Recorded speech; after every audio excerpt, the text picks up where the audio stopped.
In 2017, the solutions that offered you the option to listen to an web page, basically, you listen to the web page from top to bottom, even text that was completely irrelevant, add text. Welcome to our series entitled the IAM Podcast, a podcast about innovation, business, and most importantly, people. In this series, we'll be talking to founders, executives, and various experts about their vision, challenges, best practices, and lessons learned throughout their journey. Let's get started. Hello and what's up, everyone? Welcome to another episode of the IAM Podcast. I am so thrilled. Today with me is the CEO and co founder at Trinity Audio. Please welcome Ron Jaworski. Hey, Ron. Thank you for having me. It's great to be here. Thank you. Our pleasure. And welcome to the show, Ron. Okay, so before anything else, yeah, I'd love you to talk about your career background, your expertise, yeah, so everyone will know who you are. My pleasure. My name is Ron Jaworski, as you said. I'm a father for three great kids and live in Tel Aviv in Israel. My expertise in regard to education, I have a BSc in computer sciences and an MBA in management and operation.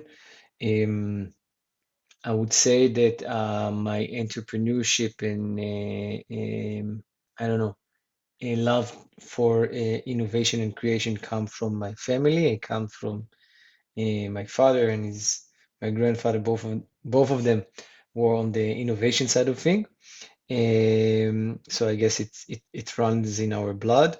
Um, and I would say that in regards to Trinity Audio and what we are doing today in the audio space, so I'm also quite of an audiophile. I love everything related to audio. I love to listening to audio, especially the spoken word.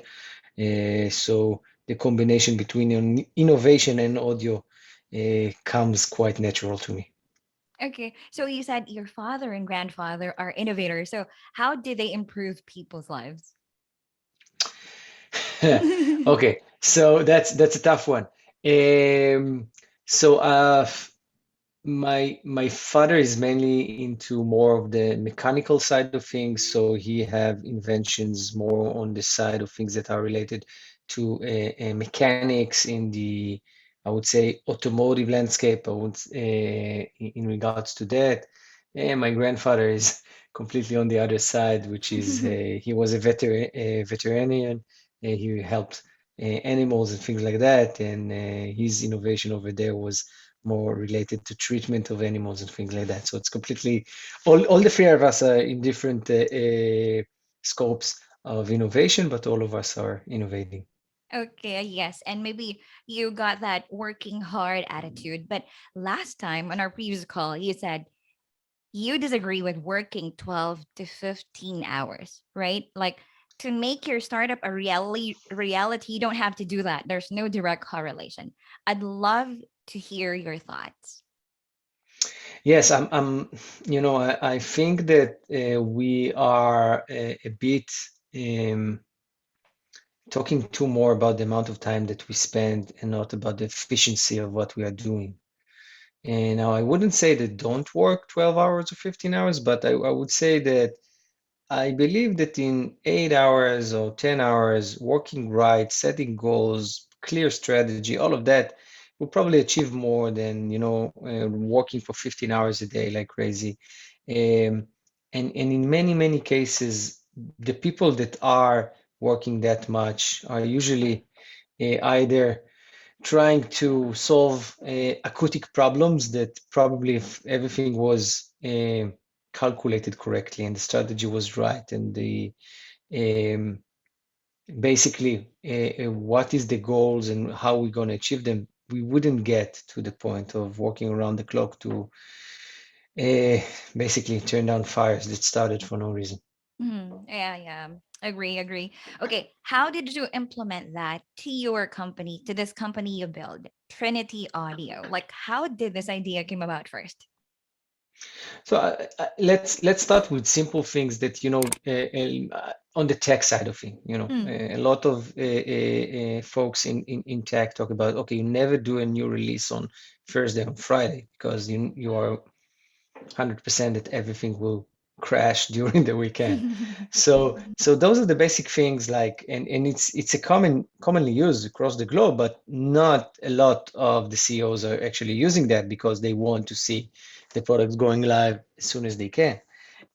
So I would say that, take things easy. Nothing will if something is ready on Thursday, nothing will happen if it will be released on Monday. This is the first thing. The second thing, we started using OKR in our system, which is objective and key results method of work, um, to have transparency and coherent for our strategy and our goals from top to bottom and from bottom up.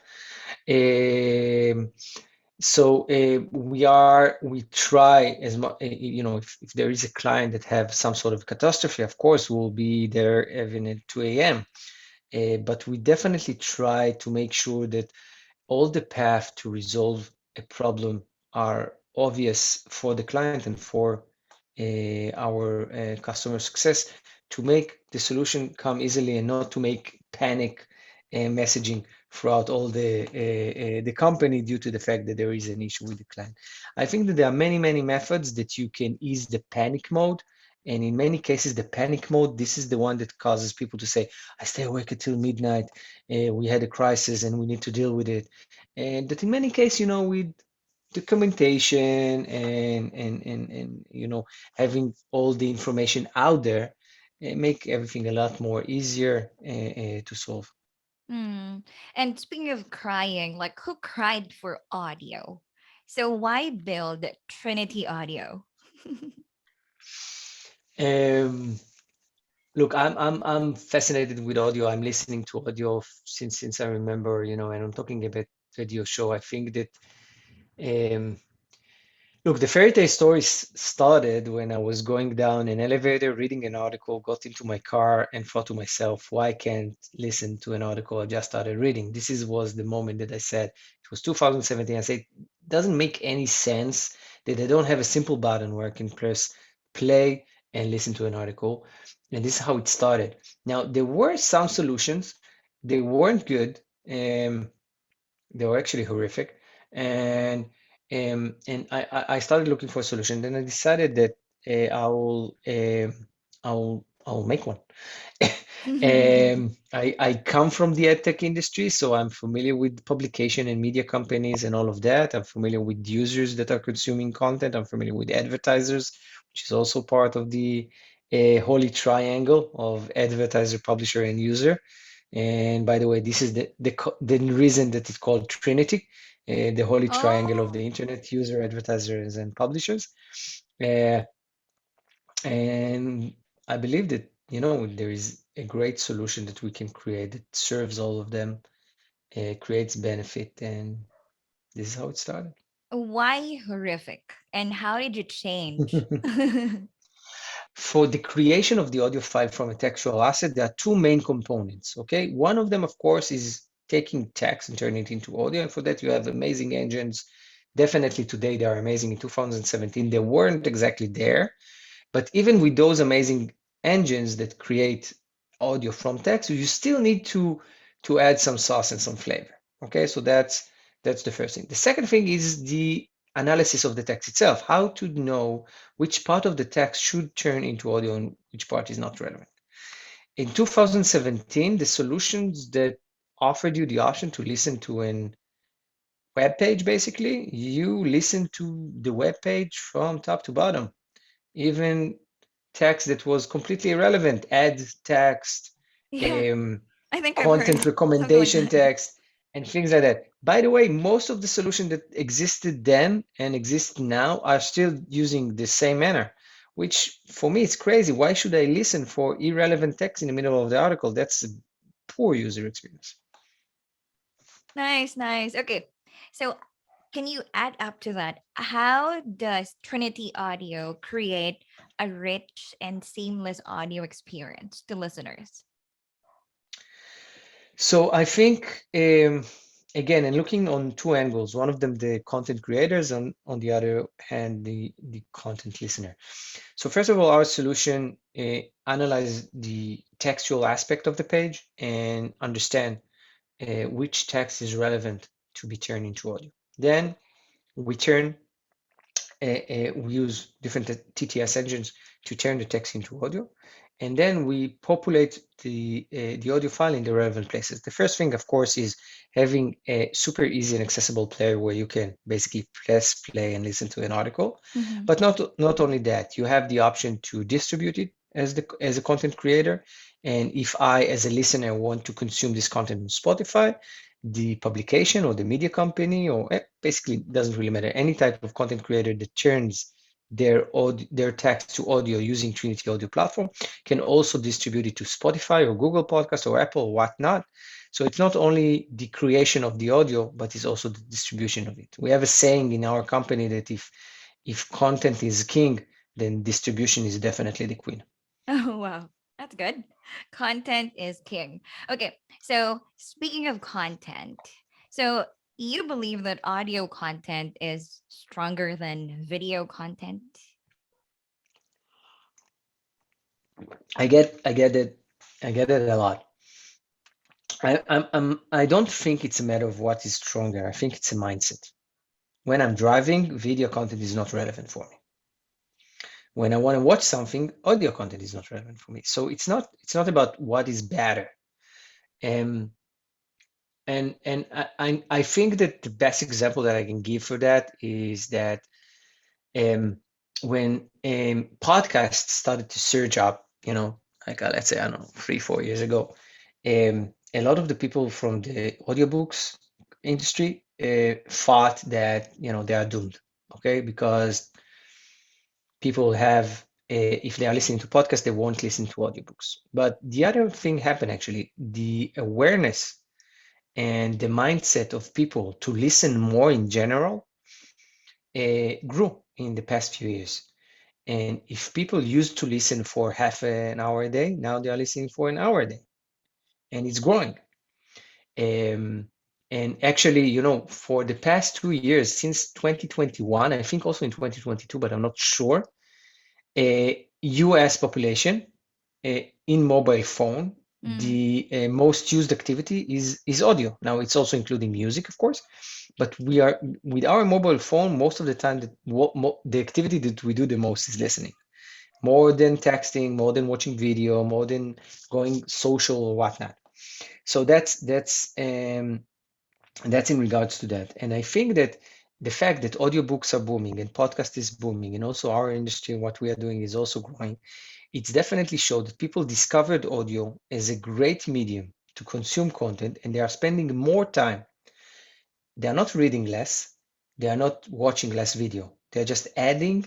We have, it's actually not our saying, but we definitely quote this saying that audio stands for new time throughout the day. We consume audio because it helps us to do multitask. It's all about efficiency. I can do it while I'm driving or cooking or jogging or whatnot. And this is what audio is all about. Beside the fact that there is also a huge aspect of accessibility within audio. And this is super important. And accessibility, it's not only about blind and visually impaired. Many people that have low reading skills or illiterate are still using mobile phones. Some of them are also smartphone. They understand the language, but they don't know how to read.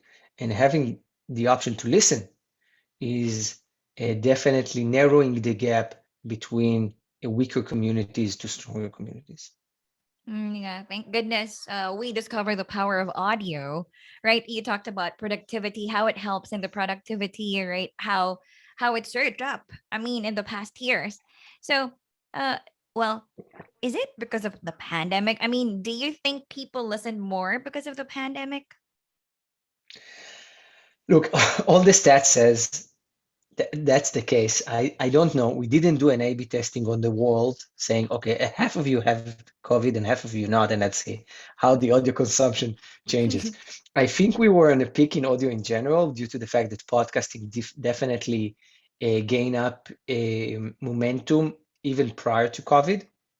And it's important to mention Spotify is moving ahead, and the hockey stick that Spotify counted in subscribers and users that using started prior to the corona. Now, did the corona help? I definitely think it did. How much and did the result was completely different due if COVID didn't hit us? Not sure. I'm sure it's. I can tell you for 100% from 2018. I'm saying, and not only me, many people that are content creators and tech entrepreneurs and people that just consume content, that audio is on the rise, and this is the audio era, and it's the renaissance of radio and all of that. So I think we were in a good shape in regards to audio, of course, whether it's whether COVID hit us or not. Yeah, yeah.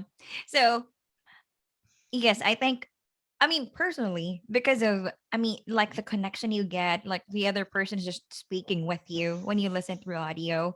And how about you? I mean, you have any thoughts like how audio powerfully increases connection or personalization? So that's a great question. I think we're in the beginning of the revolution, and I think it will definitely increase due to the fact that in time, and I will see it in the next 2, 3, 4, 5 years, the personalization will also hit audio as well. But um, I think that, well, let's talk about my friends and my and the people that I hang out with, and we do see that um, the fact that there are podcasts, for example, or easy way to consume content, there are a lot of topics that it's easier Yeah. for us to communicate about and talk about. Or in many cases, just having the option for, you are part of a discussion where you didn't know much about, you had your opinion, but you weren't 100% sure. And at the end of the meeting or the encounter, you get your friend sending you a WhatsApp with and share it to a, I don't know, a podcast about the topic, and then you can consume this content super easily. I think that definitely created an easier communication between people when discussing about specific topic, and um, getting influencers in specific field to share their opinion about something and share it with others. So I would say in regards to that, definitely. Um, Another aspect of it, which is super important, and it's part of the audio revolution, is the voice revolution, which definitely I can talk about for hours about that, but that's definitely one of the biggest revolution of our time. That's definitely is going to change. And 5, 10 years from now, we're going to look back, and it would be a larger. I would say it would change humanity more than mobile phone changed it. And that's a statement that I'm very strong about. Voice revolution will change humanity more than mobile changed. Very interesting. Like, can you give us a sneak peek, like how? Yes, definitely. I will give you, and again, I'm quoting smart people because eh, they are smart.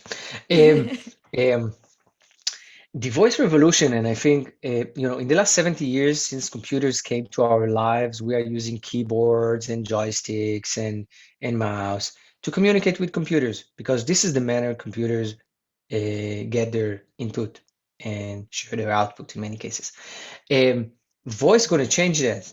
The way we communicate with computers, machine, and whatnot is going to be in the most natural, common way for us that we are familiar since the dawn of man, and this is using our voice. And the fact that we will start using our voice as an interface to communicate with all the different technologies that we are using, that's a major, major change in the way we are communicating basically with machines, but also within ourselves. It will definitely make voice engagement even higher in regards to that.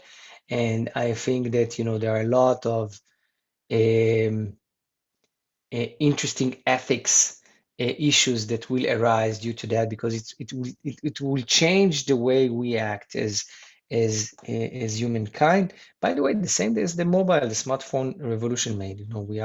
We changed as human being since the first iPhone came to life. Yes, that's right. And speaking of the journey or the evolution, so uh, where are you now in your journey, and where are you headed to? So we are right now in um, I would say that the difficult part of market education is behind us. If talking about audio strategy 2 or 3 years ago was something that most partners would raise their eyebrows and ask, why do I need that? And I should definitely work on my video strategy first. Before that, um, today we're getting approached more and more to companies and enterprise and media outlet and whatnot that's saying, okay, I need to work on my audio strategy. Give me, I don't know, the do's and don't.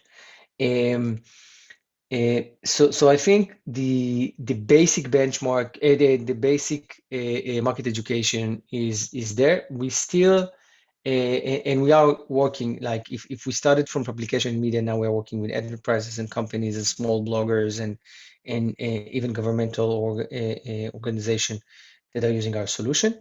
I think that the next stage would definitely be part of it, personalization.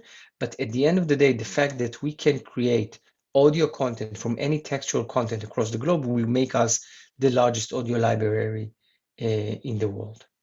Hmm. Okay. Have you started your podcast or what? Anywhere we can listen to you and your thoughts? No, so unfortunately not. I will start, but I will start. It's funny you're asking. There is an audio platform that I really love. What's that? The name is Limor, Limor, and I'm starting to making my first steps over there. And there, definitely my aim is to share my daily thoughts about audio and voice and innovation, things like that. Um, so once I will start my channel over there, I'll definitely share it. But in any case, you should definitely check it out. It's a great platform. It's a great social network. Right, right. Okay. So, is there is there a question I forgot to ask you but you want to say or you want to answer? What's that? Um, there is a question that people ask me as a CEO and a co-founder about, how do you know that this is the right time to go in a new product? Why did you decide to start your startup? How do you get along on those shitty days? And everybody gets shitty Oh, days. I like that third one. How do you go about that? Uh, Look, I have a saying, you're not as smart or as stupid as you think you are. So just, continue doing what you're doing and enjoy the journey. This is the only thing. It's a cliche, but it's super right. I don't know if Trinity Audio will become a unicorn like I want it to become, and I'm not sure if I will create the largest library of audio across the globe. But I enjoy the fact that I'm doing it, with the shitty days and with the great days. So that's about it. Oh yeah, yeah. Maybe perfect day don't exist. So wait, I forgot to ask for everyone to know. Let's share the user story. There's one story, like a heart wrenching story you shared with me. I'd love to share it with the listeners. Okay, so I have a few actually. We did a test where we sent different voices to a group of people, and we asked them to rank them whether they are human or not. Okay, are they mechanical voices or are they human voices? There were 80 different audio files, and from and we got the results back, and 50% of the group that we asked, 50% of the voices that we asked the group about said that they were split, like 50% of the population think mechanical and 50% thought it's human. 25 of the voices um, were 100%. All the group said mechanical voices, no doubt about it. And there were 25% of the voices that 100% of the group said 100% human. The only thing that the group didn't know is that all the voices were robotic voices. And what we wanted to show everybody is to say that people are biased. And when they are listening to a mechanical voice that they know it's a mechanical voice, they're trying to find where the machine got it wrong. They're trying to be they're trying to understand where they can catch Errors. the machine error in action. And when they don't know it, then in many cases they really think it's human. And we do have cases where we show our solution to publications or to bloggers and things like that, and they ask us, I don't understand. I press play now, and automatically you create this voice. How did you have the time to send it to the studio to record it and get it back for me to listen to? Because they still think it's a human voice and not and not a Wow. mechanical one. So those are the type of stories that we are seeing, and these are the testing that we are doing to show that the age of audio AI is here. Yeah, yeah, I agree. Like before, okay, this is a robot. I know. But these days, okay, very sounding human. Okay, So true, so true. right. So, if you are going to add something to your name, like I'm Ron, the blank founder, how do you want to be known for? Whoa, tough one. I heard it yesterday at my yoga practice. It's called sattva. Sattva, it's balanced in yogic. I hope I pronounce it correctly, but my yoga instructor told it yesterday.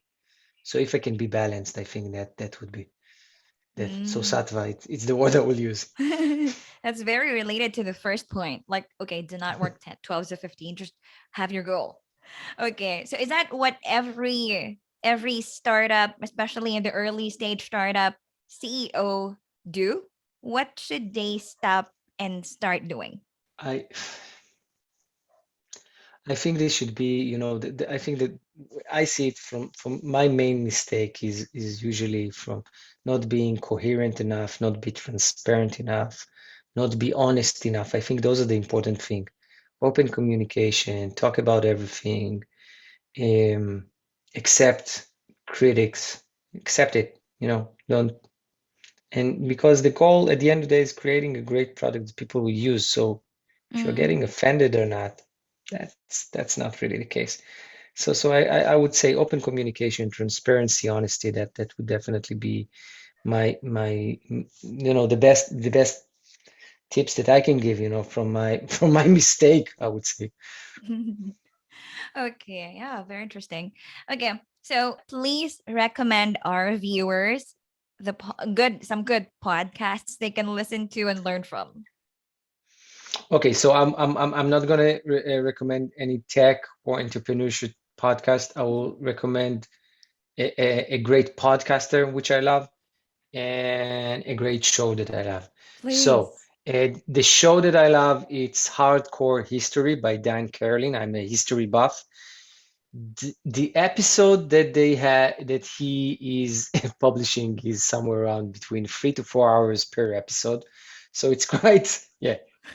But you can listen to it in parts. You don't need to waste like three, Yeah, 4 hours in one definitely. session.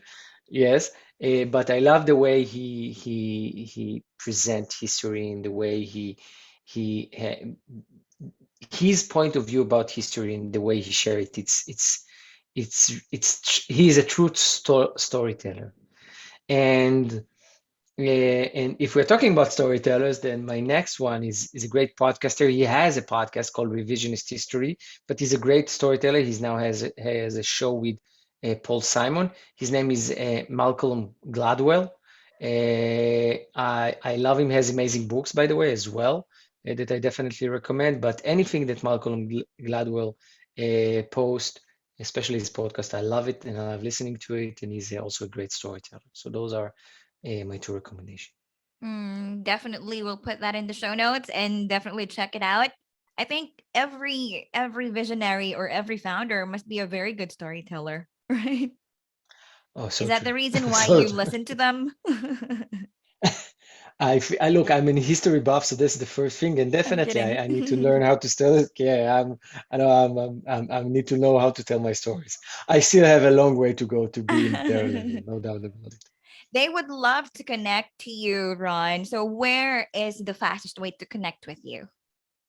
So I would say LinkedIn, definitely, Ron Jaworski, the easiest one, or you can go to our site, trinityaudio.ai, leave a message in the content form. Ron, I really want to get in contact with you, and that's another way. Or my email, ron at trinityaudio.com, .ai, sorry, ron at trinityaudio.ai. All right, Ron. Thank you very much and all the best to Trinity Audio. Thank you very much. I enjoy taking part in this show. Thank you very much. This podcast is powered by IAMOps.io.